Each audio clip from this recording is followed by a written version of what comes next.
اور پھر آج میں آپ کو بتاؤں کہ واقعی آج میں حیران ہوں، پریشان ہوں اور مجھے سمجھ نہیں آ رہا کہ جس ٹاپک پہ ہم بات کرنے جا رہے ہیں تو میں اس کے فیور میں بات کروں یا اس کے اگینسٹ بات کروں. لیکن اس سے پہلے ایک شعر آپ کے سامنے.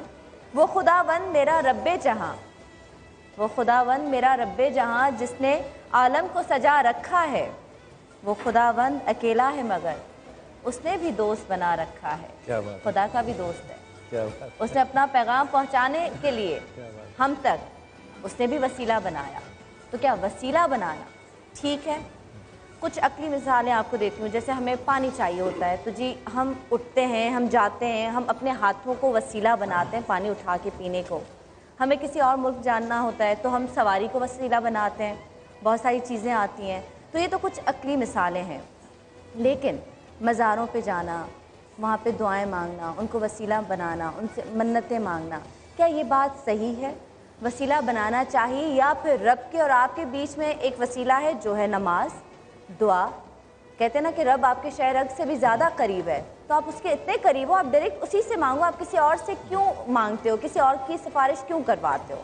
بہت سارے سوالات ہیں. جبکہ میں لوگوں سے دعاؤں کی بھیک مانگتی ہوں. مجھے لگتا ہے کہ شاید میں گنہگار ہوں، ہو سکتا ہے میری دعا قبول نہ ہو. اپنے ماں باپ کو خوشی دیتا ہوں، اپنی ماں سے کوئی اچھی بات کر لوں وہی دعا کر لے، کسی دوست کو خوشی دے دوں، کسی غریب کی تھوڑی سی مدد کر لوں تاکہ میرا وسیلہ بنے خدا تک. تو آج ہم وسیلے پہ بات کریں گے. وسیلے پہ بات کرنے سے پہلے ایک پیکج آپ کو دکھاتے ہیں. بہت سارے سوالات جو آپ کے دل میں بھی ہوں گے، میرے دل ذہن میں ہے، وہ میں بھی پوچھوں گی اور بلال بھائی سے بھی بات کریں گے. لیکن اس پیکج کے بعد تو چل کے دیکھتے ہیں دین کی بات.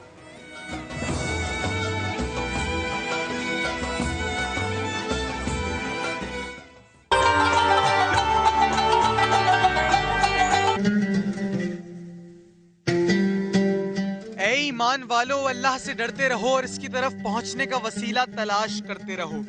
یعنی وسیلے سے مراد بذریعہ عبادت اور نیک کاموں کے اللہ تعالیٰ کا قرب حاصل کرو.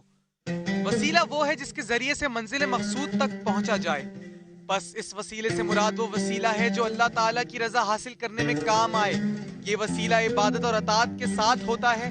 یعنی وسیلہ اور توسل سے مراد یہ بھی ہے کہ اعمال صالحہ یا پیمبر کی اطاعت و پیروی کے ذریعے خدا کے حضور کچھ طلب کیا جائے تو وہ رد نہیں ہوگا. اگر وسیلے پر عقلی طور پر بھی بات کی جائے تو انسان کو اس دنیا میں آنے کے لیے بھی وسیلے کا سہارا لینا پڑتا ہے، اور اس دنیا میں آنے کے لیے انسان کا وسیلہ بنتے ہیں اس کے ماں باپ. خداوند کریم نے یہ دنیا خلق کی اور اس دنیا کا ایک دستور بنایا اور اس دستور کو چلانے کے لیے کئی وسیلے رکھے. اب یہ وسیلہ کون بن سکتا ہے، کیا ہو سکتا ہے، کیا ہے اس کی حقیقت؟ انہی سب باتوں پر آج ہم بات کریں گے اپنے سیگمنٹ دین کی بات میں.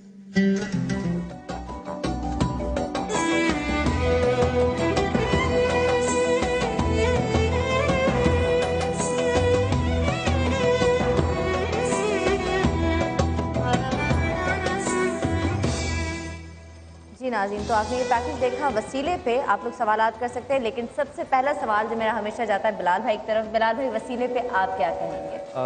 السلام علیکم ورحمۃ اللہ وبرکاتہ. ایک ابتدائی بات آپ سے یوں کرتا ہوں کہ آپ اگر غور کرو اس بات پہ کہ کبھی بھی کسی بھی مذہب میں اتنی مذہبی بحث نہیں ہوتی کسی بھی کلچر میں اس دنیا میں آج جتنی کہ مسلمان آپس میں ریلیجن کے اوپر بحث کرتے ہیں. کوئی اور اتنی بحث نہیں کرتا. اب اس کا ایک مطلب تو یہ ہو سکتا ہے کہ ہمارے پاس وقت بہت زیادہ ہے، گفتگو کر رہے ہیں، لیکن اس میں بلال بھائی، سوری آپ کی بات کاٹ رہی ہوں، اس کی وجہ کیا ہے؟ بہت سارے فرقے ہیں اس وجہ سے؟ میرے خیال میں فرقے جو ہے نا، میں تو ان کے بہت حق میں ہوں. میرے خیال میں یہ بہت رحمت ہے تاکہ ہم اس پہ آرگومنٹ جاری رکھے ہوئے ہیں. فرض کیجئے کہ اگر یہ فرقے نہ ہوتے اور میرا آپ سے اختلاف رائے نہ ہوتا تو ہمارے لیے دین جو ہے نا وہ ایک پیسو برنر کے اوپر پیچھے چلا جاتا ہے. اتنی بحث کیوں؟ خدا ایک ہے، قرآن ایک ہے. ہم ایکچولی اپنے آپ کو نا سنم کمپیئر کرتے ہیں ان مذہبوں سے جو کہ ہمارے ارد گرد ہیں. مثال کے طور پہ ہندوازم ہے، جوڈازم ہے، کرسچینٹی ہے. اب دیکھو، غور کرو ذرا، ایک چھوٹی سی بات پہ غور کرنا کہ فرشتوں کو ہم نے دیکھا نہیں ہے، قیامت کو ہم نے دیکھا نہیں ہے، لیکن یہ ہمارے ایمان کا حصہ ہے. اگر میں اس کو نہیں مانوں گا تو میرا ایمان مکمل نہیں ہوگا. یہاں تک بہت سے مذہب اور بھی کامن ہو سکتے ہیں، لیکن یہ جو چیز ہے نا عقل اور دانش کی، یہ ایک ایج اسلام کو زیادہ دیتی ہے، جس سے کہ ہمارا جو جسے کہنا چاہیے نا پہلا قدم ہی عقل کی طرف بڑھتا ہے، وہ باقی دین اور اغیان سے ایک لمحہ نہیں ایک صدی آگے کیسے چلا جاتا ہے. رسول پاک صلی اللہ علیہ وسلم کہتے ہیں، حدیث شریف ہے کہ جو ایمان والے ہیں یہ مشورہ کریں گے آپس میں کہ ہم کیا کریں، پھر یہ جائیں گے حضرت آدم علیہ السلام کے پاس، کہیں گے کہ ہماری مغفرت کے لیے دعا فرمائیے۔ آدم علیہ السلام کہیں گے نہیں مجھ سے یہ لرزش ہو گئی تھی، میں یوں نہیں کرتا۔ پھر یہ ہوتے ہوئے حضرت نوح، حضرت ابراہیم، حضرت موسیٰ، حضرت عیسیٰ سے ہوتے ہوئے رسول پاک صلی اللہ علیہ وسلم تک آئیں گے۔ تمام لوگ کہیں گے نہیں کہ یہاں جاؤ گے تو بات بنے گی۔ جب محمد صلی اللہ علیہ وسلم کے پاس آئیں گے تو رسول پاک کہتے ہیں کہ میں چل کر خدا کے پاس جاؤں گا۔ کون اس کائنات میں ایسا شخص ہے جو یہ فیصلہ کر سکے کہ جو چل کے جانا ہے وہ کیا ہوگا؟ میں جاؤں گا اور پھر میں اللہ کو سجدہ کروں گا اور اللہ کی تعریف کروں گا، پھر اللہ کی وہ تعریف کروں گا جو اللہ چاہے گا میں کروں گا، پھر میں اللہ سے کہوں گا اور مغفرت مانگوں گا، اور یہ کام جو ہے میں 3 دفعہ کروں گا، یہاں تک کہ دوزخ میں صرف وہ لوگ رہ جائیں گے جنہوں نے شرک دانستن کیا ہوگا۔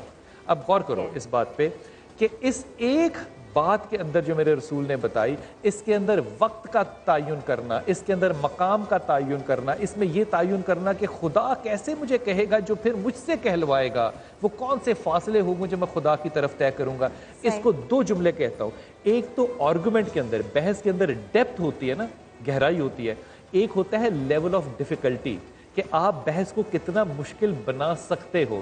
مسلمان جو بحث کو، مذہب کو ڈیفیکلٹ بناتے ہیں یہ ایوریج سے زیادہ ہوتا ہے، اس لیے جو لوگ نہیں بنا سکتے وہ کہتے ہیں کہ خدا ہے، دین ہے، ہم کیوں بحث کریں؟ ہم بحث کرتے ہیں اسی لیے ہمارا دین تازہ ہے۔ کیا بات ہے، اب میں انٹروڈیوس کر رہا ہوں بچوں کو۔ جی بالکل۔ میرے مہمان، میرے اور میرے انتہائی محترم استاد، میرے انتہائی عزیز عالم، اور اب مجھے یہ لگتا ہے کہ یہ ہماری سما کی ایک فیملی ہے، اور یہ نہیں ہوتے تو گردیزی صاحب یقین کیجئے کہ ہمیں تنہائی محسوس ہوتی ہے، لوگ پوچھتے ہیں کہ گردیزی صاحب آج کیوں نہیں آئے۔ شاہ حسین گردیزی صاحب بہت شکریہ آپ آئے، اور علامہ شبیر میسنی صاحب حضرت بہت شکریہ آپ تشریف لائے۔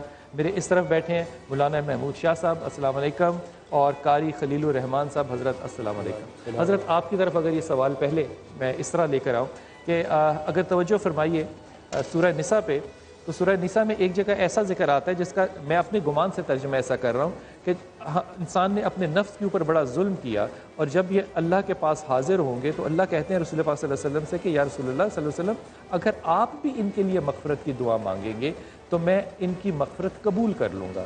میرا سوال آپ کے پاس یہ ٹھہرا کہ اللہ تعالیٰ رسول پاک صلی اللہ علیہ وسلم سے جو فرما رہے ہیں کہ آپ بھی فرمائیے، آپ اس چیز کی تفسیر کیسے فرمائیں گے کہ اللہ کیا فرما رہے ہیں اور کیوں کہہ رہے ہیں یہ؟ بسم اللہ الرحمن الرحیم۔ بلال بھائی، بات یہ ہے کہ جو موضوع ہمارا ہے وسیلے کا، تو اسی کے متعلق بات ہوگی اور ساری بات اسی کے گرد گھومے گی۔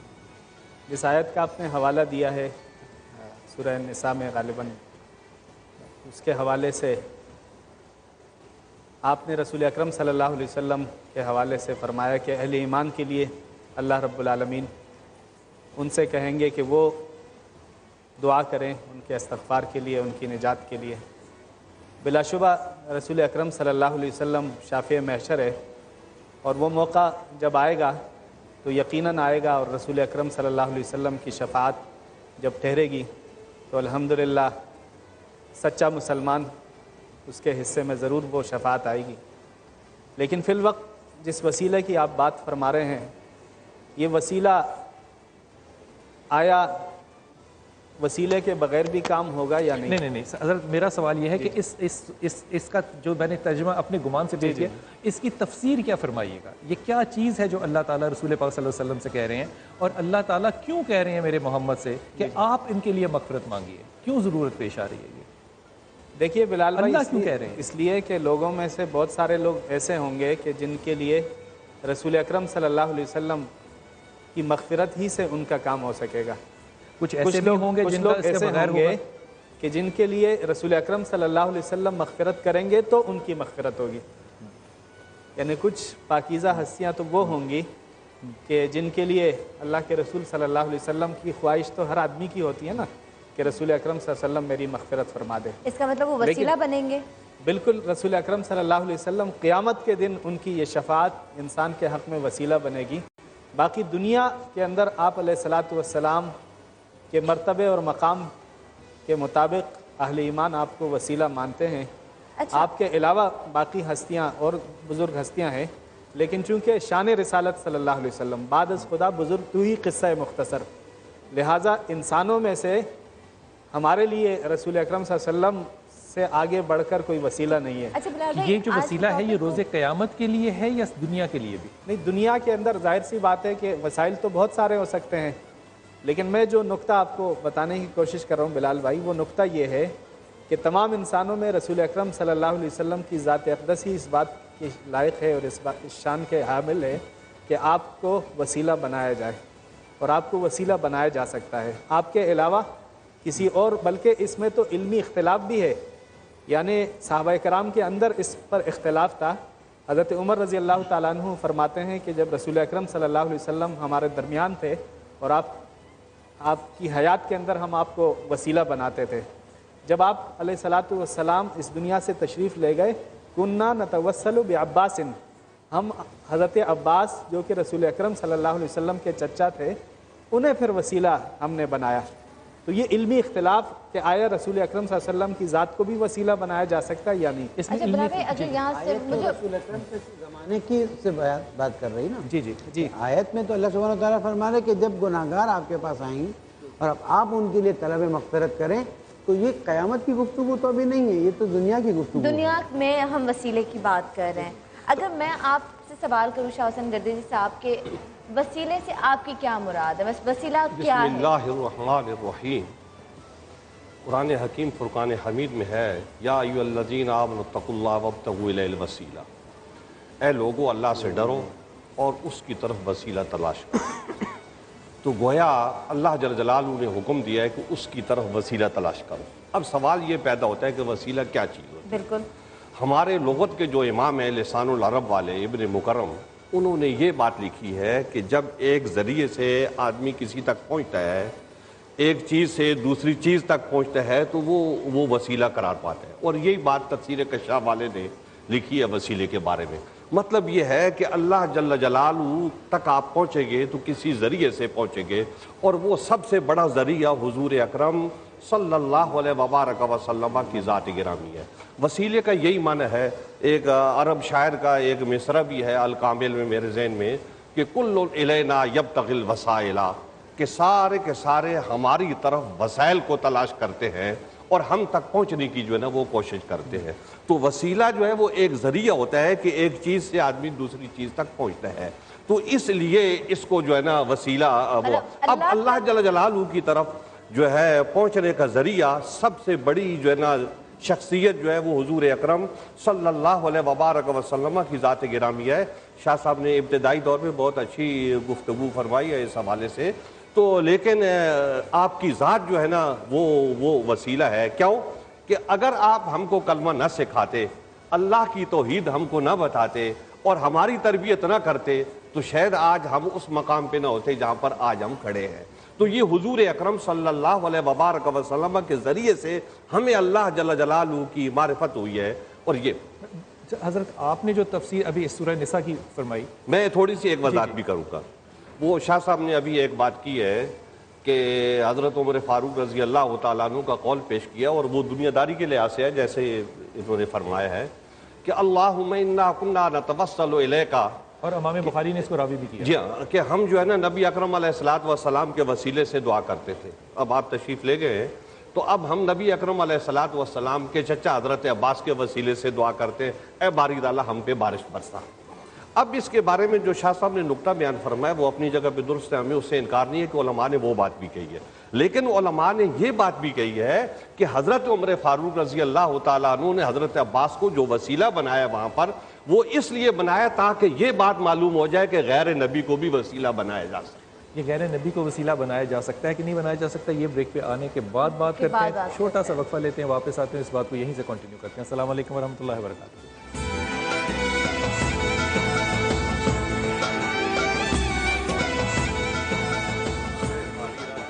بسم اللہ الرحمن الرحیم۔ خواتین اور بریک پہ جانے سے پہلے جو بات ہو رہی تھی ہمارے مہمانوں سے، اس میں ایک بات عرض کر کے اپنے مہمانوں کی طرف جاتا ہوں۔ دیکھیے یہ ہے وہ رینج صنم اور یہ ہے وہ ڈیپتھ۔ حضرت عمر خطاب جو ہیں وہ اکثر بدری صحابہ کے ساتھ اپنے گھر میں مجلس کیا کرتے تھے، جو بدر کے اندر جو صحابہ تھے اور اللہ تعالیٰ نے ان کو کہا کہ تمہارے سارے آنے والے گناہ جو ہیں وہ بھی معاف ہے. یہ بدری صحابہ کا ذکر ہو رہا ہے اور وہ وہاں بیٹھے تھے تو وہاں پہ حضرت معاذ بن جبل بھی آیا کرتے تھے اور وہ چھوٹے تھے عمر کے اندر.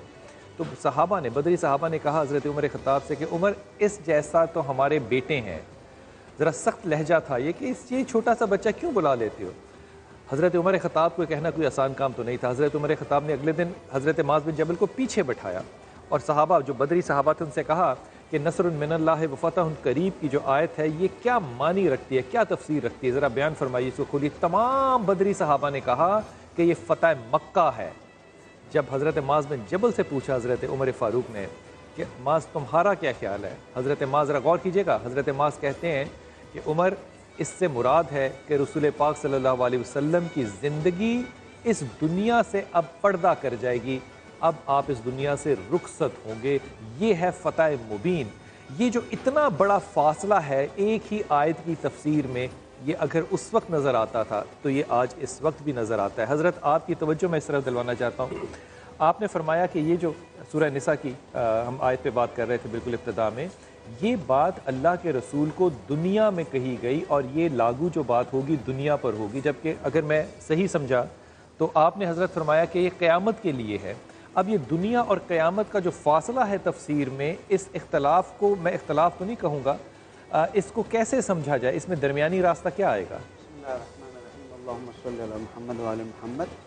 میں نے عرض کیا کہ یہ دنیا آیت یہی کہہ رہی نا کہ جب گناہ گار بندہ آپ کے پاس آئے اور آپ ان کے لیے استغفار کریں گے تو اللہ تعالیٰ ان کی توبہ کو قبول کر لے گا. آخرت میں تو حساب ہے اور شفاعت ہے, وسیلہ اپنی جگہ پر ہے, لیکن دنیا میں وسیلے کو انکار کرنا کہ نہیں رسول اکرم کا وسیلہ جو ہے وہ نہیں ہے, میرے خیال میں ہم میں سے کوئی بھی اس بات کا قائل نہیں ہوگا. لیکن میں ایک بات عرض کروں کہ جب وسیلے پہ بحث ہو تو پہلے تو اصل وسیلے پہ سوچا جائے کہ وسیلے کی کیا صورتحال ہے. صحیح. اللہ اللہ تعالیٰ بھی وسیلے استعمال کر رہا ہے تو بندے بھی وسیلے استعمال کر رہا ہے. اللہ تعالیٰ قرآن مجید خود نازل کر سکتا ہے. تھوڑا سا حضرت کے سامنے بھی رکھنے میں انصاف ہو جائے گا. حضرت آپ کیوں یہ فرماتے ہیں کہ یہ بات جو ہے یہ آخرت کے لیے ہے, یہ دنیا کے لیے نہیں ہے؟ نہیں, جس تفسیر کا آپ نے حوالہ دیا سورہ نساء کی آیت کا, تو میسمی صاحب جیسے فرما رہے ہیں وہ یقیناً یعنی دنیا کے اندر رسول اکرم صلی اللہ علیہ وسلم کی جو استغفار ہے ان لوگوں کے لیے جو گناہگار ہیں, ظاہر سی بات ہے کہ ایک بہت بڑی چیز ہے. مطلب ہم ایک عام نیک آدمی سے کہتے ہیں کہ جی ہمارے لیے استغفار کی دعا کہ اللہ تعالیٰ ہماری بخشش فرما دے, آپ دعا فرما دیجئے. تو جیسے میسمی صاحب فرما رہے ہیں کہ دنیا کے اندر تو استغفار ہے لیکن یہی استغفار آخرت میں شفاعت کی صورت اختیار کر جائے. یہ آج جی فرمائیے.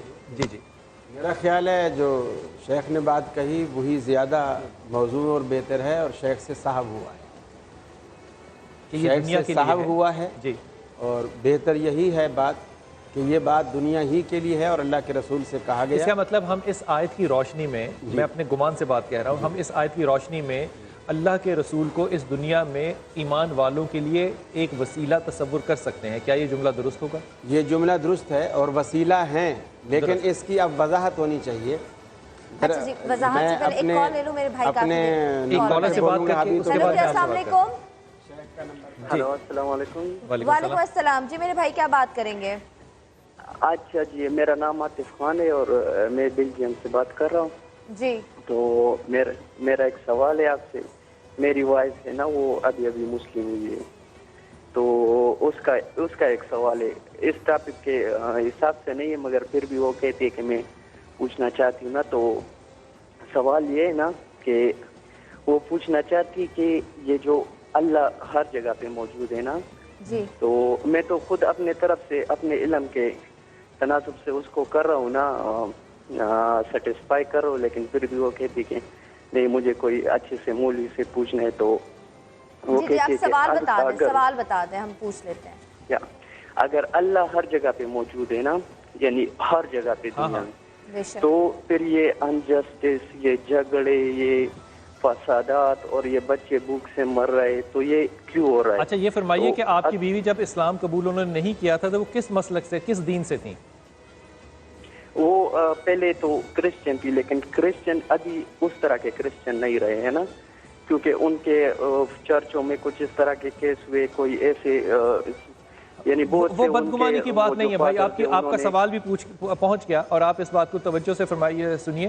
پہلی بات تو یہ کہ یہ بھی الہامی دین ہے، اور اگر آپ غور کیجئے کہ کیتھولک ہوں یا پروٹیسٹنٹ ہو، دونوں کے اندر یا آرتھوڈاکس ہوں، تینوں کے اندر تصور جیزس جو ہے وہ ٹرینٹی کے تصور کو اگر چھوڑ بھی دیجئے تو وہ محبت کا پیغام ہے. تو پھر میرا سوال آپ کی بیوی سے یہ ہوگا کہ جب وہ مسلمان نہیں ہوئی تھی تو تب جو ان کا خدا کا تصور تھا وہ بھی تو اسی طرح قائم تھا دنیا میں جس طرح اس خدا کا تصور ہے، تو پھر اس خدا کے تصور کے تحت دنیا میں جھگڑے کیوں ہوا کرتے تھے؟ حضرت خدا ہر جگہ موجود ہے، ہماری بہن کا سوال ہے، تو پھر یہ جو فتنہ اور فساد ہو رہا ہے اس دنیا میں یہ کیوں ہو رہا ہے؟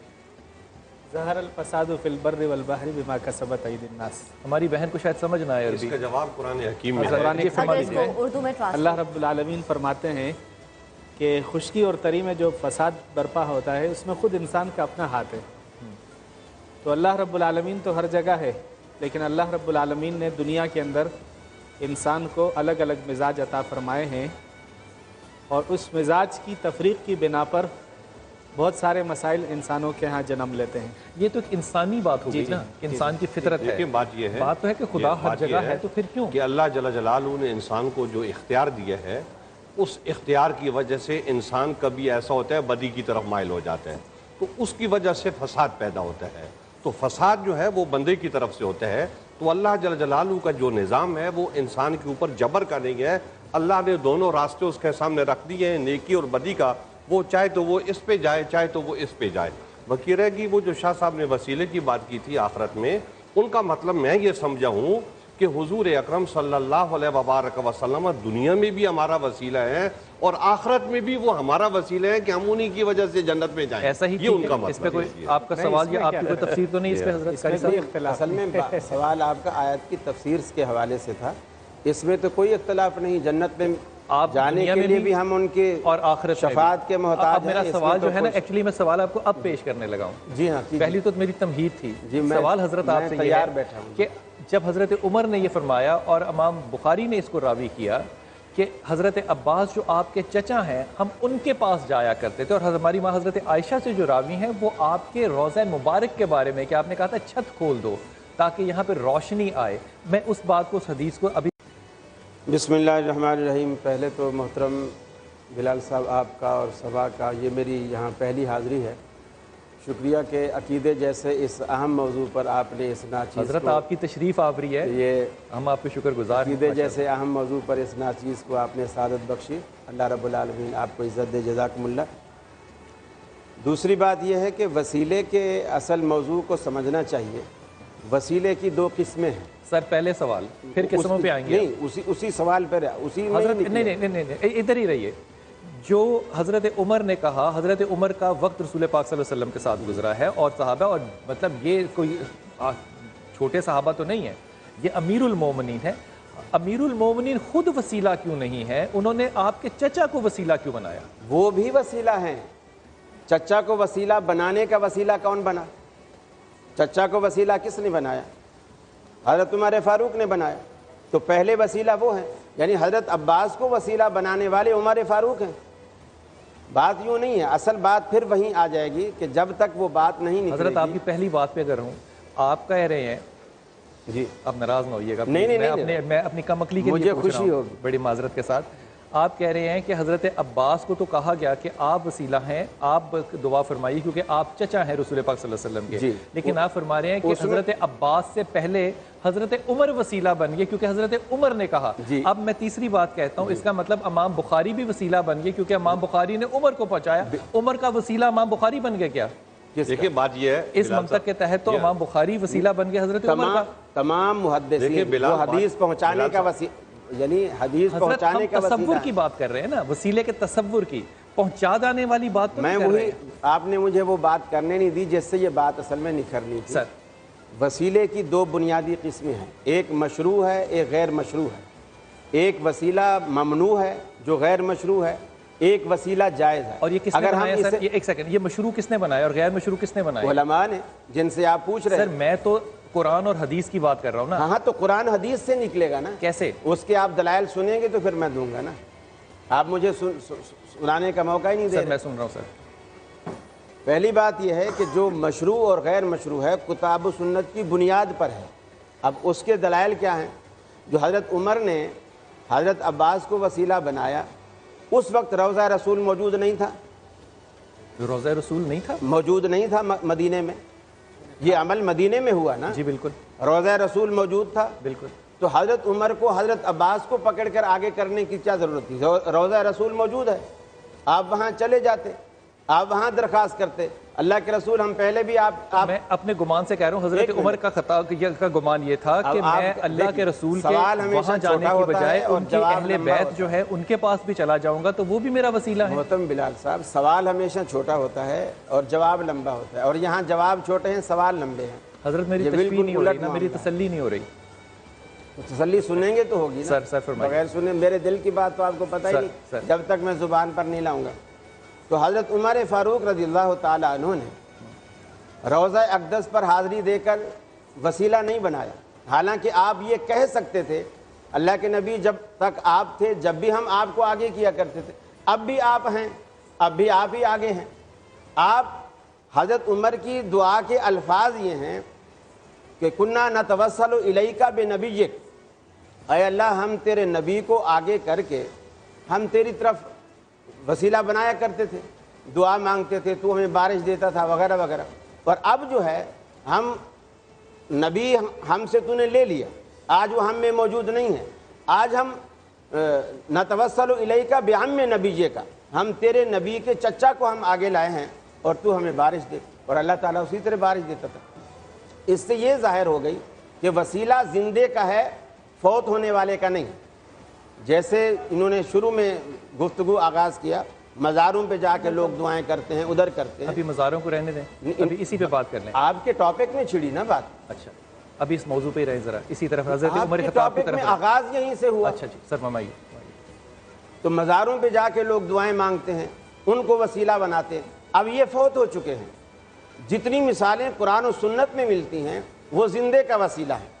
اور جہاں تک اللہ رب العالمین سے دعا کا تعلق ہے، دعا میں وسیلہ جیسے ہمارے ہاں رواج ہے، اللہ ہمیں نبی کے صدقے، صحابہ کے صدقے، حضرت حسن حضرت حسین کے صدقے، فلاں کے واسطے ہمیں یہ چیز دے. یہ چیز کسی بھی دعا یہ مجھے بتائیں، حضرت موسیٰ علیہ السلام نے درخت تو وسیلہ بنایا خدا سے، تو درخت بھی تو وسیلہ بنا. جتنی دعائیں قرآن مجید میں موجود ہیں، جتنی دعائیں سب یا تو ربنا سے شروع ہوتی ہیں، اللہم سے شروع ہوتی ہیں، اور رب سے شروع ہوتی ہیں. کسی ایک دعا میں جو قرآن بھرا پڑا ہے دعاؤں سے، ایک دعا میں بھی غیر اللہ کا وسیلہ موجود نہیں. اچھا مجھے اس درخت کے بارے میں بتا دیں، حضرت اس درخت پہ ذرا مجھے اجازت بتا ہے؟ دیں. جی اگر آپ کچھ اور فرمائیے گا تو میں سن رہا ہوں. جی فرمائیے. حضرت عمر فاروق نے جب زندگی میں آپ نے جو دعا بتائی، اللہ کے رسول کو وسیلہ بنایا کرتے تھے، اللہ سے براہ راست کیوں نہیں مانگتے تھے حضرت عمر؟ مانگ سکتے تھے. اب آپ حالانکہ جو اپنی معلومات ظاہر کر رہے ہیں آپ بھی جانتے ہیں، آپ نے ڈائریکٹ پبلک کو کیوں نہیں بتا دیا یہ مسئلہ؟ علماء کو 4 بندوں کو بٹھا کر ہم سے کیوں پوچھ رہے ہیں؟ یہ آپ نے ہمیں عزت دی ہے، آپ نے ہمیں عزت دی ہے. ایک بات آپ جانتے ہیں، ایک منٹ، حضرت جبریل آتے ہیں اللہ کے رسول کے پاس. آپ تشریف فرما ہیں، صحابہ بھی بیٹھے ہیں اور حضرت عمر بھی، دوسرے صحابہ بیٹھے ہیں. اس نے آ کر 3-4 مسئلے پوچھے، ایمان کیا ہے، اسلام کیا ہے، بڑی لمبی حدیث ہے. آپ بتاتے چلے گئے. جب آپ بتا چکے ہوتے ہیں تو حضرت جبریل فوراً کہتے ہیں صدقت یا رسول اللہ، اللہ کے رسول آپ نے سچ کہا. اس سے یہ ظاہر ہوتا ہے کہ جبریل امین جانتے تھے اس جواب کو جو اللہ کے رسول نے دیا، جبھی تو اس نے تصدیق کی. حضرت عمر کہتے ہیں ہم حیران بیٹھے ہیں کہ عجیب آدمی ہے کہ سوال کرتا ہے گویا یہ جانتا نہیں ہے، اور جب جواب پاتا ہے تو تصدیق کرتا ہے گویا اس کو پہلے سے پتا تھا. جب وہ چلا گیا تو اللہ کے رسول نے صحابہ کرام سے پوچھا کیا تم جانتے ہو یہ کون ہے؟ تو انہوں نے کہا اللہ و رسولہ عالم، اللہ اور اس کا رسول بہتر جانتا ہے. آپ نے فرمایا فإنہ جبریل اتاکم یعلمکم دینکم، یہ جبریل علیہ السلام تھے جو تمہیں تمہارا دین سکھانے آئے تھے. اب جبریل نے دین سکھایا اور اس کو اس دین کا پتہ بھی ہے، لیکن سکھایا کیسے؟ اللہ کے رسول سے سائل بن کر پوچھتا ہے اور رسول اللہ صلی اللہ علیہ وسلم کی زبان اقدس سے پبلک تک پہنچاتا ہے کہ اس سوال کا یہ جواب ہے، اس سوال کا یہ جواب ہے. خود کھڑے ہو کر نہیں کہا. یہ رسول اللہ صلی اللہ علیہ وسلم کا جو مرتبہ تھا، جو مقام تھا، وہ عزت اللہ تعالیٰ نے آپ کو دی کہ آپ سائل بن کر جاؤ، حالانکہ ان کو پتہ ہے سائل بن کر اللہ کے رسول کے سامنے سوال کیا اور رسول اللہ صلی اللہ علیہ وسلم کی زبان اقدس سے لوگوں تک ایک استاد کی حیثیت سے بات لوگوں تک پہنچائی۔ آپ کی حاصل گفتگو یہ ہوئی کہ حضرت جبرائیل علیہ السلام کو سارا علم تھا، لیکن جتنے سوال کیے، لیکن کیونکہ ہر سوال کے بعد سارا علم کی بات میں نہیں کر رہا، جتنے اس نے سوال کیے اس کا علم تھا، جی ہاں، اور لیکن اس نے رسول کو عزت دینے کے لیے یہ سوال کیے، اللہ کی طرف سے سائل بن کر آیا دین سے، اور آپ نے اس کی وضاحت یہ کی کہ یہ جو علمکم دینکم، تمہیں تمہارا دین سکھانے آیا تھا۔ اب دین سکھا کس طرح گیا؟ سر پیغام پہنچ گیا۔ اب آپ فرمائیے، میں خاموش ہوں، معذرت حضرت فرمائیے، میں خاموش ہوں سر۔ اب میں آپ کا اصل سوال بھول گیا۔ اچھا کوئی بات نہیں، جب تک کوئی نیا سوال لے لیتے سر ہیں، آپ پھر میرے پاس اتنی دیر کالر کس چیز ہے۔ کا جواب دے رہے تھے اگر سوال ہی بھول گئے؟ بلال صاحب، بلال اب کوئی وسیلہ بنانا پڑے گا، وسیلہ بنا کے دیکھیے، کال لے حاجی لیتے ہے۔ ہیں۔ بلال بھائی ہیلو، بلال میں وسیلہ بنا رہی ہوں نیا جی سوال۔ السلام علیکم وعلیکم السلام جی جناب۔ کون ہے میرے ساتھ؟ ہاں جی، میں راشد بول رہا ہوں کراچی سے۔ جی راشد، کیا بات کریں گے، کوئی سوال؟ جی بالکل سوال بھی ہے، تھوڑی بات کروں گا قطب صاحب سے۔ بہت السلام علیکم بلال وعلیکم قطب صاحب۔ السلام۔ ہمیشہ خواہش رہتی ہے کہ آپ سے بات ہو، لیکن بہت مشکل ہو جاتا ہے۔ لیکن یہ اس سے میں ایسے ریزمبل کروں گا کہ جیسے جب کسی جگہ کوئی کال ملانی ہو تو بہت ایفرٹ اس کے لیے چاہیے اور آخر کار وہ مل جاتی ہے۔ اس سے بھی ایک بڑا لیسن ملتا ہے وہ اگر بندہ نے بات کرنی ہو۔ میں آج جیسے وسیلے کا آپ کا پروگرام ہے، نو ڈاؤٹ بہت اچھی گفتگو ہو رہی ہے۔ مجھے یہ سوال کرنا تھا کہ بڑا ایک عجیب سا لگتا ہے کہ شاید یہ اتنا پاورفل ٹاپک ہے، اتنا گہرا ہے کہ وسیلے کو سمجھنے کے لیے ہماری عقل سے بھی بہت ہی ماورا کوئی چیز ہے، ایک خاص پلیٹ فارم چاہیے جس پہ ہم جا کے اس چیز کو سمجھ سکیں۔ ایک چھوٹی سی مثال دنیا کی دوں گا کہ بٹن آن کریں، اگر تار موجود نہ ہو بیچ میں تو بلب روشن نہیں ہوگا کبھی، بالکل جتنا مرضی آن آف کرتے ہیں بٹن کو آپ، وہ بلب کبھی روشن نہیں ہوگا۔ تو یہ تو ایک دنیاوی چیز ہے، لیکن میرے خیال میں وسیلے کو سمجھنے کے لیے 2 اور 2 4 ہوتے ہیں۔ اس چیز سے بہت اوپر چیز ہے، ہر وسیلہ ڈالنے والے کو بھی پتا ہے کہ اللہ تعالیٰ نے ہی کرنا ہے سارا کچھ، لیکن ایک اعتماد ہے، ایک اعتقاد ہے اللہ کی ذات پہ کہ وہ اس بنا کے اوپر انسان اپروچ کرتا ہے۔ یہ انڈرسٹوڈ ہوتا ہے اللہ اور اس بندے کے درمیان کہ اس نے ہی یہ سارا کچھ کرنا ہے، لیکن وسیلہ ڈالنا فزیکلی اس کی ایک مجبوری بعض دفعہ ہوتی ہے۔ نو ڈاؤٹ کہ اللہ تعالیٰ اتنا مہربان ہے، غفور الرحیم ہے، وہ سب کی دعائیں قبول کرتا ہے۔ کرنے والے کو ہمیں 1% بھی شک نہیں کرنا چاہیے کہ اللہ تعالیٰ کی ذات کے علاوہ تو نو ڈاؤٹ کہ کوئی بھی قبول کرنے والا نہیں، اللہ تعالیٰ کی ذات۔ میرے بھائی سوال اگر کر لو تو بڑا آسان ہو جائے گا۔ سوال بتا دیں پلیز۔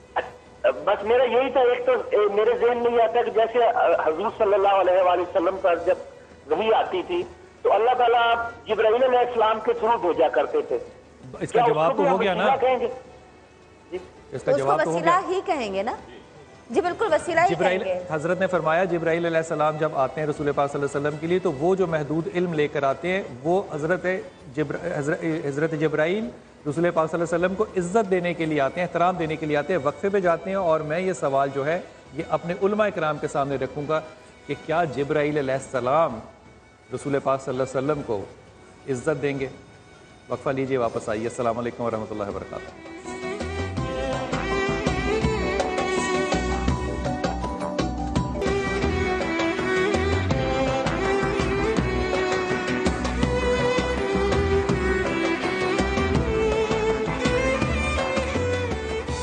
بسم اللہ الرحمن الرحیم۔ خواتین نظر بریک پہ جانے سے پہلے ہمارے علماء کرام ہمارے ساتھ ہیں اور صنم کے سوالات جو ہیں وہ بھی ہمارے ساتھ ہیں، اور جو بات ہو رہی تھی وہ وسیلے کی، اور بات جو آخری ہوئی وہ یہ کہ جبرائیل علیہ السلام جو جتنا محدود علم اس وقت کے لیے رسول پاک صلی اللہ علیہ وسلم کے پاس لے کر آتے تھے وہ ایک احترام اور عزت دینے کی بات تھی۔ حضرت آپ کی طرف توجہ دلواؤں گا، یہ مجھے بات جو ہے نا قاری صاحب کی تھوڑی سی ہضم اس لیے نہیں ہو رہی کہ 2 حدیثیں آپ کے سامنے رکھتا ہوں اور اس کی پیش نظر آپ سے سوال کرتا ہوں۔ ایک تو میں اس بات کو چھوڑ جا رہا ہوں کہ جب حضرت جبرائیل علیہ السلام نے رسول پاک صلی اللہ علیہ وسلم سے کہا کہ ہم میں سے بڑا کون ہے، ان کو شاید یہ گمان تھا کہ میں عمر میں زیادہ بڑا ہوں، تو رسول پاک صلی اللہ علیہ وسلم نے کہا کہ تم نے وہ ستارہ دیکھا کتنی دفعہ دیکھا؟ کہا میں نے اس کو 70,000 دفعہ دیکھا۔ اور یہ تو میں اس بات کو چھوڑ رہا ہوں، یہ بات چھوڑ رہا ہوں۔ حضرت آدم علیہ السلام کہتے ہیں، حدیث قدسی ہے کہتے ہیں کہ جب میں لرزش سے پھر رہا تھا تو اللہ نے مجھے کیا دکھایا؟ لا الہ الا اللہ محمد رسول اللہ، اور اس وقت کائنات ابھی تخلیق ہوئی نہیں ہے، اور مجھے اللہ نے جب یہ دکھایا تو میں سمجھ گیا کہ یہ وہ آنے والی ہستی ہے جس کے وسیلے سے اللہ چاہتے ہیں کہ آدم توبہ کریں۔ اب یہ مقام رسالت، اور مقام رسالت جب ہم گفتگو کر رہے ہیں تو ہماری دانش یہ کہہ رہی ہے کہ اللہ کے اس نبی، اس رسول، اس پیغمبر کو عزت دینے جبرائیل علیہ السلام آ رہے ہیں۔ حضرت یہ اختلافی پہلو کیسے کیسے کیسے فیصلہ کروں گا؟ بات یہ ہے کہ آپ نے حضرت آدم علیہ السلام کا ذکر کیا، یہ حضرت عمر فاروق رضی اللہ تعالیٰ عنہ جن کے بارے میں بات ہو رہی ہے، جن کا قول ہے، انہی کا یہ قول ہے کہ حضرت آدم علیہ السلام نے ایک دفعہ اللہ جل جلالہ کی بارگاہ میں گزارش کی، اس طریقے سے حدیث بیان کی انہوں نے کہ یا رب اسألک بحق محمد، تو اللہ جل جلالہ نے جب انہوں نے یہ اے باری تعالیٰ میں تیری خدمت میں نبی علیہ السلام کے ذریعے سے پیش ہوتا ہوں اور میری مغفرت فرما، تو اللہ جل جلالہ نے ارشاد فرمایا کہ میں نے آپ کو معاف کیا، لیکن یہ بتاؤ تمہیں پتہ کیسے چلا؟ آگے وہ بات ہے جو آپ نے کی۔ تو حضرت آدم علیہ السلام کا بھی یہی مسئلہ ہے، اور حضرت نوح علیہ السلام کا بھی یہی مسئلہ ہے، اور حضرت ابراہیم علیہ السلام کا بھی یہی مسئلہ ہے۔ یہ سارا ایک نظام تھا جو حضور اکرم صلی اللہ علیہ وبارک وسلم کی وجہ سے جو ہے نا یہ چل رہا تھا۔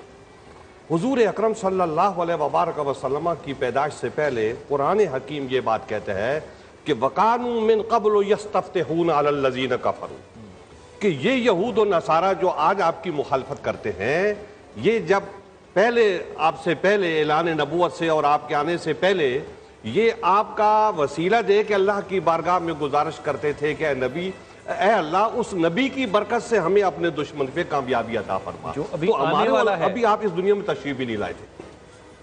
پھر حضور اکرم صلی اللہ علیہ وبارک وسلم اس دنیا میں تشریف لائے تو قرآن حکیم فرقان حمید کہتا ہے وَلَوْ أَنَّهُمْ إِذْ ظَلَمُوا أَنفُسَهُمْ جَاءُوكَ، اگر یہ لوگ جو گناہگار ہیں یہ آپ کے پاس پہنچیں اور فاستغفر اللہ سے یہ استغفار کریں، اور واستغفر لهم الرسول، اور نبی اکرم علیہ السلام بھی ان کے لیے استغفار کریں، تو لوجد اللہ تواب الرحیم، تو وہ اللہ تعالیٰ کو تواب، توبہ قبول کرنے والا اور رحم کرنے والا پائیں گے۔ اب سوال یہ ہے کہ وہ اللہ جل جلالہ یہ بات ارشاد فرما رہا ہے کہ جب یہ آپ کے پاس آ جائیں اور پھر نبی بھی ان کے لیے استغفار کریں۔ اب یہ قرآن حکیم کی آیت کریمہ، قرآن حکیم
بسم اللہ الرحمن الرحیم. خواتین حضرات، بریک پہ جانے سے پہلے ہمارے علماء اکرام ہمارے ساتھ ہیں محترم، اور بات ہو رہی ہے وسیلے پہ. اس پہ بہت سے مختلف رائے اس لیے بھی ہوتی ہے کیونکہ اسلام کے اندر باقی مذہبوں سے الگ جو بات ہے، اور یہ انتہائی ادب سے بات کہہ رہا ہوں، جس پہ ہماری شاید بہت زیادہ نظر نہیں ہے، اسلام امبیڈ کرتا ہے، ان بلٹ ہوتا ہے نا، اندر اس کے ہوتی ہیں دو چیزیں جس پہ ہماری توجہ نہیں ہوتی. اس لیے جب ہم آرگومنٹ کرتے ہیں نا، تو اقبال نے جو ریکنسٹرکشن میں آرگومنٹس 3 کوٹ کیے کہ اینالوجی کیا ہے، کاسمولوجی کیا ہے اور ٹیلیلوجی کیا ہے، مطلب عام کو عام سے مقابلہ کیا جا سکتا ہے، عام کا سیب سے مقابلہ نہیں کیا جا سکتا. اسی طرح گفتگو میں بھی آرگومنٹ جو ہے وہ ہمیشہ پیرلل ہوتے ہیں. ہمارے دین میں کیوں پیرلل نہیں ہوتے، ہم مثالیں کیوں پیرلل نہیں دے سکتے؟ کیونکہ ہمارے اندر جو فلسفہ اور ما بعد الطبیعات کا امبیڈڈ حصہ ہے دین کا، اس میں تھوڑی سی ہماری نظر جو ہے اس میں کج پن جو ہے وہ ابھی بھی نظر آتا ہے. حضرت، بریک پہ جانے سے پہلے میں آپ کی توجہ اس طرف چھوڑ کے گیا تھا کہ جو بنی اسرائیل کی روایت ہے بخاری شریف کے اندر، آپ اس کو کیسے دیکھتے ہیں کہ وہ 3 لوگوں نے جو وسیلہ بنایا اپنے ان معاملات کو اور اللہ سے دعا کی، آپ کیا سمجھتے ہیں کہ کیا وہ وسیلہ ہمارے آج کے تصور وسیلے سے مختلف تھا؟ نہیں، مختلف نہیں ہے، اور وہ وسیلہ اسلام میں آج بھی موجود ہے، اور وہ تینوں کی دعاؤں کا اپنے نیک اعمال کا وسیلہ تھا. ہر بندے نے جو عمل صرف اللہ کی رضا کے لیے کیا تھا اس کو پیش کیا اور اللہ سے عرض کیا. اس کا مطلب بنی اسرائیل میں اور ہمارے میں ایک روایت جو یہ ہے یہ برابر ہے، چاہے وہ اغیان مختلف، یعنی اس مسئلے میں آپ کہہ سکتے ہیں کہ اس مسئلے میں برابر ہے کہ انہوں نے وسیلہ دعا کا بنایا. اب یہ میں پھر یہی کہوں گا کہ یہ کتنی عجیب بات ہے کہ بنی اسرائیل تو دعاؤں کے وسیلے کو لے رہی ہے جو آج قرآن و سنت میں موجود ہے، اور ہم مردوں کے پیچھے پڑے ہوئے ہیں. اچھا، ہم مردوں کے پیچھے نہیں اور پڑتے. دوسری بات یہ کہ آپ نے اپنی گفتگو میں جو 2-4 باتیں کی، مجھے ان سے بھی سخت اختلاف ہے، اس لیے کہ وہ روایات ایسی ہیں کہ کسی محدث نے اس کی تصدیق نہیں کی. جیسے حضرت آدم علیہ السلام نے اللہ کے رسول کا وسیلہ بنا کے اللہ سے توبہ کی، اللہ سے معافی مانگی، یہ خود قرآن مجید کے بھی صریحاً خلاف ہے. قرآن مجید میں اللہ تعالیٰ کہتا ہے فَتَلَقَّى آدَمُ مِن رَبِّهِ. میں بڑی ذمہ داری سے آپ سے بات کہہ رہا ہوں کہ میں محدث کی بات نہیں کر رہا، میں حدیث قدسی کی بات کر رہا ہوں. آپ اس کو کہہ رہے ہیں حدیث قدسی کا بھی تو پروف ہونا چاہیے نا، کہ صرف کہنے سے ایک چیز حدیث نہیں بنتی، اس کا پروف ہونا چاہیے. آپ سمجھتے ہیں یہ حدیث قدسی نہیں ہے؟ نہیں ہے. ٹھیک، حدیث قدسی تو دور کی بات ہے، حدیث ہی نہیں ہے، قرآن مجید کے بھی خلاف ہے. فَتَلَقَّى آدَمُ مِن رَبِّهِ كَلِمَاتٍ فَتَابَ عَلَيْهِ. اگلی اور کوئی روایت جس سے آپ کا اختلاف ہے وہ بھی فرما دیجئے. اور وہ کوئی روایت اور ایسی اور بہت ساری ہیں. جیسے باتوں سے بات نکلی، حضرت نے فرمایا کہ ہمارے جو اسلاف ہیں وہ فوت نہیں ہوئے ہیں بلکہ شہداء جو ہیں وہ زندہ ہیں، اور قرآن مجید کی آیت پیش کی گئی. حالانکہ قرآن مجید کہتا ہے لا تقولوا لمن يقتل فی سبیل اللہ، ان کو مردہ کہنے سے روکا گیا ہے. مردہ ہونے سے قرآن نے انکار نہیں کیا، مردہ کہو نہیں، یہ ان کی ایک عظمت ہے، ان کا ایک اعزاز ہے. مردہ کہو نہیں. میں بلال صاحب اگر 2 بھائی میدان جہاد میں جاتے ہیں، ایک بھائی کی لاش واپس آتی ہے اور ایک بھائی زندہ واپس آتا ہے، ان میں شہید کون ہے؟ جس کی لاش آئی ہے، جو زندہ آیا. آپ مثال نہ بھی دے تو آپ کی بات میں نے سمجھ لی اور لے لی بات، لیکن لوگوں نے نہیں سمجھی نا، پبلک نے نہیں سمجھی نا. سر ایک سوال لے لیجیے، ایک سوال لے لیجیے. رسول پاک صلی اللہ علیہ وسلم دنیا سے پردہ فرما گئے، آپ اس جملے کو مانیں گے یا آپ کہیں گے کہ کوئی اور لفظ استعمال کرنا چاہیے، پردہ نہیں فرما گئے، فوت ہو گئے؟ پردے کا لفظ وہ لوگ استعمال کرتے ہیں جو رسول اکرم صلی اللہ علیہ وسلم کی وفات کے قائل نہیں ہیں. قرآن مجید بھرا پڑا ہے. آپ کیا جملہ کہیں گے؟ میری درست کی فرمائیے نا کہ میں کیا جملہ استعمال کروں. قرآن مجید نے کہا وما محمد الا رسول قد خلت من قبل الرسل افإن مات او قتل انقلبتم على اعقابکم.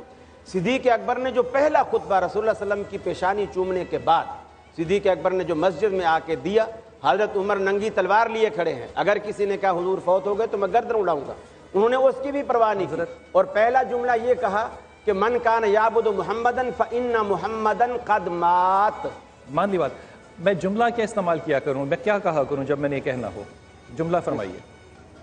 کہ اللہ کے رسول دنیا سے رخصت ہو گئے، اور دنیا سے جو رخصت ہونے سے ہوتا ہے مطلب تو حضرت معذلہ یہ تو نہیں ہے نا کہ رخصت ہو کے کراچی چلے گئے یا پنڈی چلے گئے، برزخ میں تو چلے گئے، برزخ میں چلے گئے. ٹھیک ہے، موت کا لفظ استعمال محمد کے لیے کیا جا سکتا ہے؟ قرآن نے کیا ہے، یہ کہنا قرآن نے کیا ہے. ہو گئی، ٹھیک ہوگی بات. انک میت و انہم میتون افإن مت فهم الخالدون. بس ایک جملہ کہیے گا. اے حبیب اگر آپ فوت ہو گئے تو کیا یہ آپ کی موت کی جو دن رات دعائیں کرتے ہیں یہ ہمیشہ رہیں گے؟ یہ بھی تو چاہیں گے؟ قرآن نے یہ لفظ استعمال کیا۔ بلال بھائی من جملہ جتنے بھی وسائل ہیں ان میں سے ایک وسیلہ اپنے عمل کو بھی بنایا جا سکتا ہے، اس حدیث سے اس کا ثبوت ہوا ہے اور یہی کچھ فرمایا گیا ہے، ٹھیک ہے نا؟ ٹھیک، تو دستیاب وسیلوں میں سے اپنے اعمال کو وسیلہ بنا کے دعا کرنا، یہ وسیلہ بالکل ٹھیک، تصور وسیلے پہ تو ہم ایگری کر رہے ہیں نا، ایگری کر رہے ہیں بالکل، اس میں کوئی اختلاف۔ حضرت یہ جو ایک جملہ ہے اس پہ ایک جائز کی کہ اختلافی نوٹ چلا جائے، اس کو تھوڑی سی وضاحت فرمائیے کہ جبرائیل علیہ السلام جو ہیں ان کی حیثیت، ان کا پیغام رساں ہونے کا ایک کردار، اور یہ جملہ کہنا جیسے کہ ابھی میں نے کہا کہ میں پردہ نہ کہا کروں کیسے کہا، یہ جملہ کہنا کہ وہ اللہ کے رسول کو اس وقت عزت دینے کے لیے یہ کر رہے ہیں، کیا یہ مناسب ہوگی بات؟ میں اس بات کو پہلے عرض کرتا چلوں کہ جس آیت کی طرف میں نے ریفرنس دیا تھا شہداء کا، وہاں پر باقاعدہ طور پر لفظ استعمال کیا جاتا ہے عند ربہم یرزقون، اللہ تعالیٰ کے نزدیک انہیں رزق دیا جا رہا ہے۔ عام مردوں کے لیے یہ لفظ استعمال نہیں ہوتا، اس لیے ہمارے کانسیپٹ میں شہداء زندہ ہیں لیکن ہم انہیں سمجھ نہیں سکتے کہ ان کی تمہارے گمان میں نہیں آ سکتا۔ بالکل۔ جہاں تک جبرائیل کی بات ہے، جناب جبرائیل علیہ السلام کی عظمت اپنی جگہ پر، لیکن وہ تو ایک صرف میسنجر تھے۔ اگر جناب جبرائیل کی شان میں جسارت نہ ہو تو ایک موبائل فون کی SMS کی سروس تھی جو اللہ سبحانہ وتعالیٰ سے حضرت صلی اللہ علیہ وسلم، باقی ان کی حیثیت کچھ نہیں ہے۔ اور جبرائیل علیہ السلام کا کیا مقام کہ وہ کائنات کی عظیم ترین ہستی کہ جو اللہ سبحانہ وتعالیٰ کے بعد تمام مناصب میں اوپر ہے، اور جو سدرۃ المنتہا پہ کہہ رہے ہیں کہ یا رسول اللہ میری یہیں تک تھی، میں اس سے آگے نہیں اور جا قاب سکتا۔ قوسین ادنیٰ میں جب پہنچے ہیں تو وہاں پر جبرائیل نے فرمایا، اس سے پہلے فرما دیا جب یہاں سے میں آگے بڑھا تو میرے پر جل جائیں گے۔ اس لیے گفتگو واضح ہے، شاید الفاظ کے استعمال میں یہ بات رہی ہوگی کہ جناب جبرائیل نے رسول اکرم کا ایک طرح سے احترام کیا۔ حضرت آپ اس پہ جملہ کہنا چاہ رہے تھے۔ بات یہ ہے کہ حضور اکرم صلی اللہ علیہ وبارک وسلم اس کائنات میں سب سے برتر اور بلند انسان ہے، اور اللہ کی مخلوق میں ان سے بڑا کوئی نہیں، بے شک، اور اس پر ہمارے عقائد کی کتابیں گواہ ہیں، اور وہ بار بار اس بات پر زور دیتے کہ حضور اکرم صلی اللہ علیہ وبارک وسلم سب کے رسول ہیں، انی رسول اللہ علیکم جمیعا، تو اس میں جمیعا میں سارے سب شامل ہیں، سب کے لیے آپ رسول ہیں، تو لہٰذا جبریل کے لیے بھی آپ رسول ہیں، اور دوسرے جو فرشتے ہیں ان کے لیے بھی آپ رسول ہیں۔ پوچھا کہ میری رحمت کا تمہیں پھر فرشتوں میں کچھ ایسے فرشتے ہیں جن کا بلند مقام ہے، جیسے یہ 4 فرشتے ہیں مشہور جو ہیں، تو ان کا مقام بلند ہے، لیکن ان سب بلند والوں سے مقام بلند حضور اکرم صلی اللہ علیہ وبارک وسلم کا ہے۔ حضرت جبریل علیہ السلام نبی علیہ السلام کی بارگاہ میں آئے تو وہ 2 زانو ہو کے بیٹھے، اور یہی ان کا منصب تھا، اور اس منصب کے حساب سے وہ آگے بیٹھے، اور سارے انسانوں کو وہ تعلیم دے رہے ہیں کہ فرشتے بھی یہاں کا ادب کرتے ہیں اور آپ نے بھی ادب کرنا ہے۔ دوسری بات یہ ہے کہ انہوں نے جو وقت بالکل ختم ہو چکا ہے، ایک سوال کا جواب ایک جملہ اگر آپ تمام حضرات دے دیں تو اس معاملے کو میں بالکل یہ، حضرت اللہ نے ایسا کیوں نہیں سمجھا کہ اللہ ظاہر ہو کے اپنا پیغام لوگوں تک دے دیتے؟ ایک جملہ سے پہلے آپ دوسروں سے پوچھ لیں، میں جی۔ دنیا کے اندر کسی انسان کے لیے ممکن ہی نہیں کہ وہ اللہ کی زیارت کر سکے، اللہ چاہتے تو کرا سکتے تھے، وہ اللہ چاہتے تو کرا سکتے، لیکن دنیا کے بات یہ ہے اللہ ہے اور یہ بندہ ہے،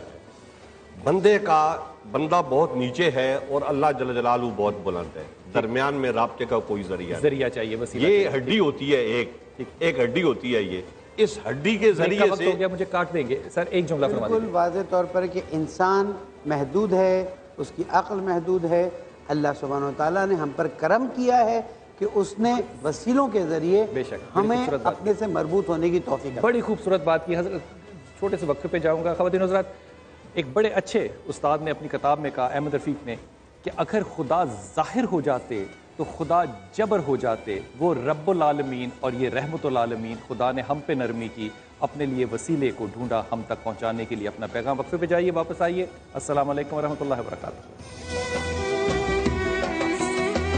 سے کہہ رہا ہوں کیونکہ میں اس بات کو ایک اور جگہ بھی کر رہا تھا تو وہاں پہ بھی بڑا عجیب سا ریئیکشن تھا۔ دیکھو ہمارے میرے خیال میں ہمارے علماء کو نا ایک لیول آف ڈیفیکلٹی بھی سمجھنا پڑے گا اور ایک لیول آف ایکسیپٹنس کرنی پڑے گی دوسرے کے پوائنٹ آف ویو کی بھی. ہم اتنے زیادہ شاید عجیب ہو گئے ہیں کہ ہم حدیث بھی وہ ایکسیپٹ کرتے ہیں جو ہماری مسلک کو جاتی ہے. دیکھیے کیسی عجیب بات ہے, میں بالکل اور بات کر رہا ہوں, میں اس حدیث کی بات نہیں کر رہا جو انہوں نے کہا کہ حدیث قدسی ہے ہی نہیں, اس کی بات نہیں کر رہا. اللہ کے رسول نے کہا کہ پونچے اٹھانے ہیں. حضرت ابو بکر, اب سب کہتے ہیں کہ پونچے اٹھانے ہیں. اب ہمارے ہاں لوگ یہ ایکسیپٹ نہیں کر پا رہے کہ 65 سال سے کہا جا رہا ہے پاکستان بننے کے بعد سے کہ مسجدوں میں پونچے اٹھائیں, کسی نے نہیں اٹھائے. لیکن جب فیشن آیا تو آدھی آبادی نے پونچے اٹھا لیے. ہمیں سمجھنا پڑے گا کہ فیشن کتنی طاقتور چیز ہے, اس کو ہم ایکسیپٹ کیوں نہیں کرتے. اور جب حضرت لیکن وہ عورتوں نے زیادہ اٹھائے لیکن مردوں نے تو نہیں اٹھائے. لیکن وقفے سے آ کے اس بات کو کمپلیٹ کروں, چھوٹا سا بریک, ٹھیک ہے جی, چھوٹا سا وقفہ لیتے ہیں, واپس آتے ہیں, اس حدیث کو پورا کرتا ہوں. السلام علیکم ورحمۃ اللہ وبرکاتہ.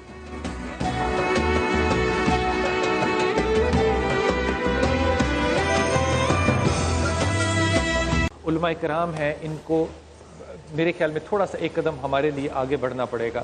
غور فرمائیے اس بات پہ کہ جب رسول پاک صلی اللہ علیہ وسلم نے فرمایا حضرت ابو بکر رضی اللہ تعالیٰ سے کہ یہ آیت اتری ہے, تو رسول پاک صلی اللہ علیہ وسلم کے جو راوی ہیں وہ کہتے ہیں کہ حضرت ابو بکر, یہ پونچے اٹھانے والی میں بات کر رہا ہوں, جب یہ آیت اتری تو آپ کے پاس آئے اور رسول پاک صلی اللہ علیہ وسلم سے کہتے ہیں کہ یا رسول اللہ, ذرا غور کیجئے کہ میرا جسم کی جسامت ایسی ہے کہ میں اپنے کپڑے کو اگر پیٹ کے اوپر نہ باندھوں تو وہ لٹک جاتا ہے.